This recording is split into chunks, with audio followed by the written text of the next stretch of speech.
Hello everyone, I believe we have everything in check. The mobile, the laptop, and yes, we're ready to go. And of course the jazz music too. Hey everyone, James Nussbaumer, author of The Master of Everything, a story of mankind in the world of illusion that we call life. On sale everywhere books are sold. I hope you'll get a copy. I hope you'll own a copy. A tremendous book. I call it a spiritual manifesto to a better life. But today's video blog post is about helping yourself by helping others. What do I mean by that? Well, not being afraid of your own magnitude is what I really mean.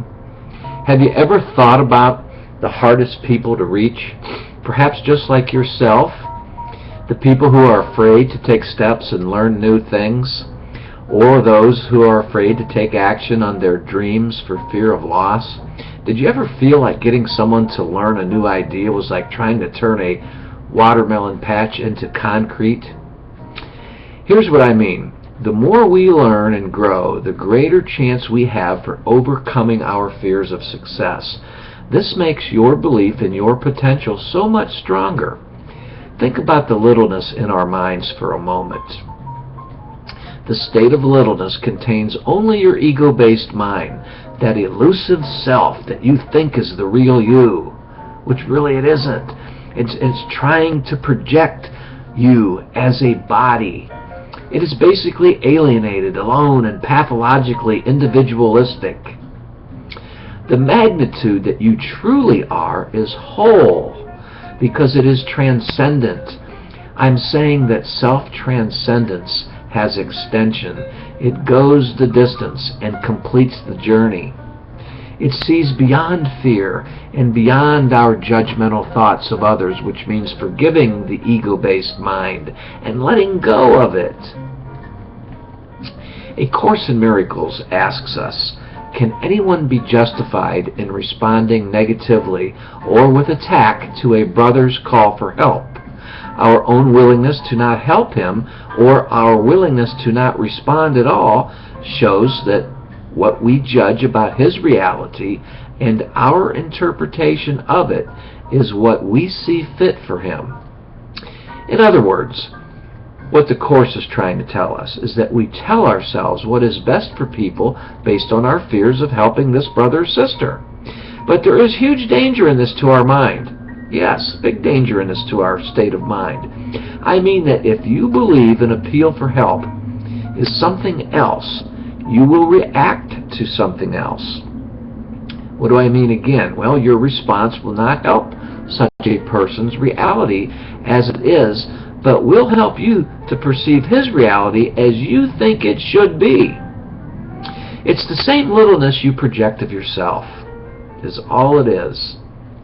If you continue in this ego-based, selfish manner, you won't recognize when others are trying to extend opportunity onto you. Your own littleness will fear the potential of success. It will fear the potential of your own magnitude, and your own imagined need to judge and attack will just continue on. Think about all the things we are quick to condemn, such as this statement that we hear all the time and we've said so many times to ourselves. Think about this. Don't we often say, oh, this is too good to be true? Here's what Shakespeare had to say. When our actions do not, our fears do make us traitors.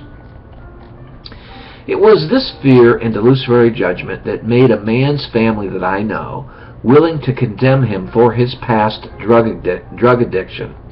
They made a reality they wished him to continue to have in order to justify their own fears. They denied their own reality a chance to be lived out by making this man's true reality, in other words, what he wanted to be beyond his past addiction, they tried to make it unreal. What he tried to do by letting go of his drug addiction, what he wanted to go for, they tried to make that unreal. They were unwilling to help others. The road to helping others through the power of one. They were unwilling to do that. In other words, they rather allowed their own ego-based minds to make a reality for him. You see, all they could see was his past, and that he was too weak of a man now to succeed in his new business venture. But who was truly in denial here? Ted, the man who merely asked for support in his now real life? Or his family? Was his family in denial, or was it Ted? This is not about who is right or wrong here, so don't get me wrong about that.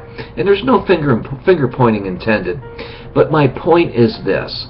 When we answer a plea for help with the frame of mind, his past track record is a good idea of his future, because of his drug addiction, he's never going to make a good businessman. That kind of an attitude, when we cop that kind of an attitude, are we not limiting the extension of our own self because of fear? Because of fear of something, for whatever reason it is, Ted's family had an unwillingness to accept reality as it truly was. They put effort into unwillingness so that an illusory reality could maintain their comfort level. But is it really comfort if you are host to fear? Why were they afraid to get involved and support his ideas for growth? Most likely for a number of reasons the ego-based world would stand on. But I'll leave that for you to decipher. I'm not here in this blog post to pass judgment on the family, but just think about that for yourself. The bottom line is, they made their own illusory reality and chose to withhold what is real from themselves. Let's remember what Benjamin Franklin had to say. By improving yourself, the world is made better. Be not afraid of growing too slowly, Ben said. Be afraid only of standing still. He added, forget your mistakes, but remember what they taught you. Very wise. By taking action today on what it is you truly want to do is the secret to your success agenda. No matter how much it costs you to keep growing and learning, the cost of doing nothing is a losing proposition. Let me quickly add that I have a system I use to claim real abundance by earning attractive income online by helping others get what they want.